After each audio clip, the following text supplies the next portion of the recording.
No sooner had New World colonization began than the world's imperial powers were at war over territory, resources, and trade routes.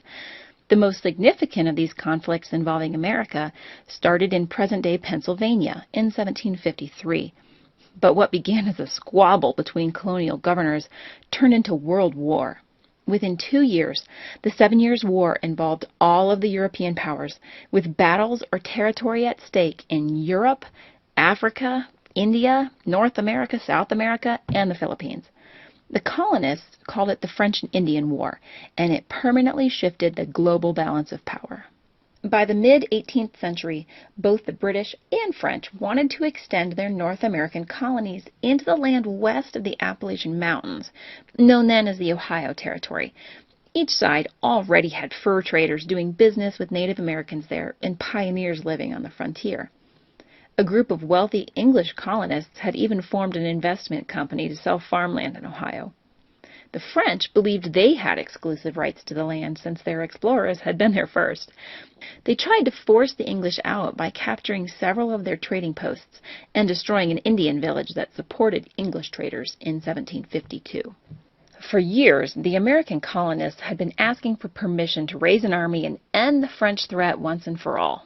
The king had been suspicious of their motives and denied their requests. But when the French built Fort Duquesne near present-day Pittsburgh, he relented. The Virginia militia, under the command of Major George Washington, was mobilized to ask the French to vacate the Ohio Territory peaceably. They refused, but Washington didn't have a large enough force to overpower Fort Duquesne. Now Colonel Washington returned the following year with more men and proceeded to build his own stockade nearby, called Fort Necessity. The French captured the new fort, and when word reached England, King George III declared war. The year was 1756. Though New France had a sparse population, they also had a series of fortifications throughout the territory and formidable Indian allies who were fighting on their behalf. Britain decided that the colonial militia needed more experienced leadership and dispatched General Edward Braddock with an aggressive three-pronged battle plan. En route to his first battle, General Braddock was killed in a surprise attack, and France continued to win victories on the battlefields for 3 years, including the infamous 1757 massacre at Fort William Henry. The residents of the fort had surrendered to the French, but during their retreat as prisoners of war, they were attacked by France's Indian allies. In spite of the French commander's attempt to stop them, the Indians scalped hundreds of British soldiers and carried off another 200 women, children, and servants as slaves. England's only significant early victory in the French and Indian War was capturing a small French outpost that supplied the much larger Fort Louisbourg. England already had control of the surrounding territory known as Acadia, and in order to further isolate Fort Louisbourg, England deported all of the French-speaking residents in the area. Many of these Acadians relocated to Louisiana, where they became known as the Cajuns. England didn't gain the upper hand until 1758.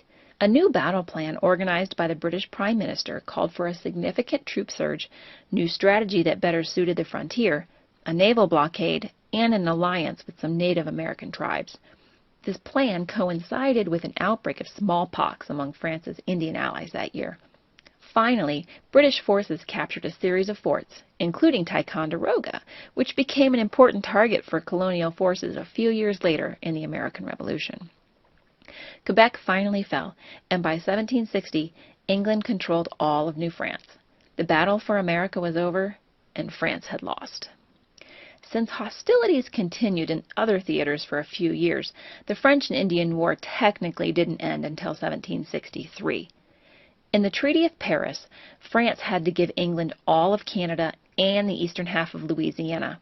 In exchange, they retained control of a few Caribbean sugar islands and 2 fishing islands along the Canadian coast. Spain gained control of the western half of the Louisiana Territory. Spain also traded Florida in exchange for Cuba. The Mississippi River was left open to all of the nations.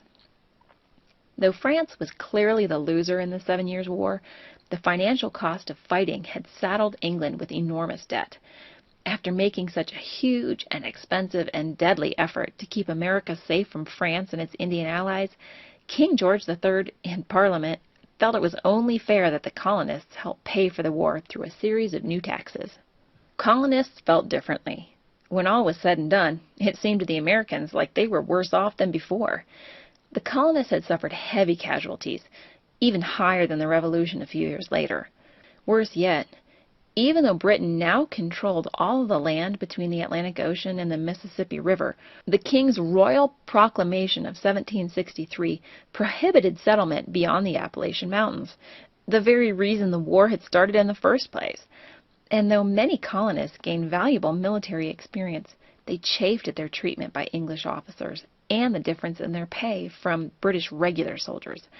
They resented the new taxes, which the colonial assemblies hadn't authorized. Then, British regulars returned to the colonies to enforce the new taxes and the proclamation line, making the colonists feel even more like second-class citizens. In the end, the most significant effect of the French and Indian War may have been the changed relationship between the colonies and England. Let's review. In the 1750s, English and French colonies were both expanding into the land west of the Appalachian Mountains, known as the Ohio Territory. When the French attacked a series of trading posts and then built a new fort in western Pennsylvania, the British government finally took action, sending George Washington to request that the French clear out. They refused. Unable to capture the French fort, Washington built his own, which the French army swiftly overtook. The French army and their Indian allies dominated the battlefields of the French and Indian War for 3 years until a change in British leadership, paired with an outbreak of smallpox among the Indians, gave the English the upper hand. By 1760, British soldiers controlled all of New France. The Treaty of Paris was signed in 1763, giving England control of Canada and the eastern half of the Louisiana Territory. They also traded the island of Cuba to Spain in exchange for Florida. Finally, Spain controlled the western half of the Louisiana Territory. French colonization of North America ended permanently.